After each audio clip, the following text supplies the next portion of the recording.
Despite the success of Dungeons & Dragons 3rd Edition, some players felt the new game placed too much an emphasis on rules and looked back at early iterations of the game.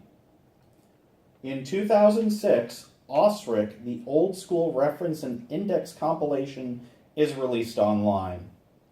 This free game, published under the OGL, was intended to open up the original Dungeons & Dragons rule set to anyone, resulting in the old-school renaissance or old-school revival.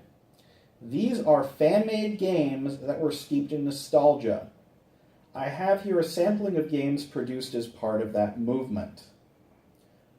First is White Box and Basic Fantasy.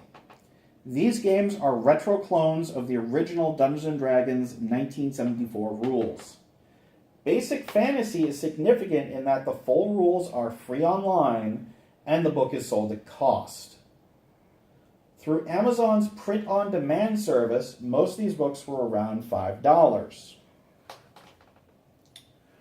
Over here are two examples of old-school role-playing games outside of the fantasy genre. Explorers is an RPG that questions what if the original creators of Dungeons & Dragons were inspired by science fiction rather than fantasy. Hideouts and Hoodlums is a pulp hero game set in the golden age of comics.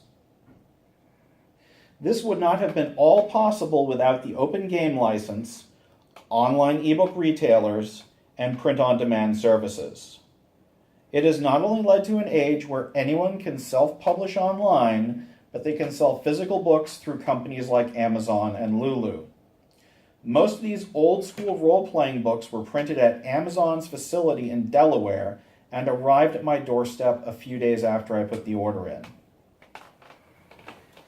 Here we have examples of other Amazon print-on-demand role-playing games. The Collecnia Creatora is unusual in that there are two versions available, each for a different game system under the Open Game license.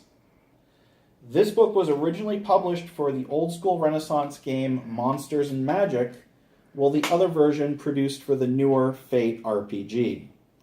To me, this says that the old-school Renaissance is not about an earlier system, but a state of mind. Thus concludes my short history on the digitization of tabletop role-playing games. Thank you for listening.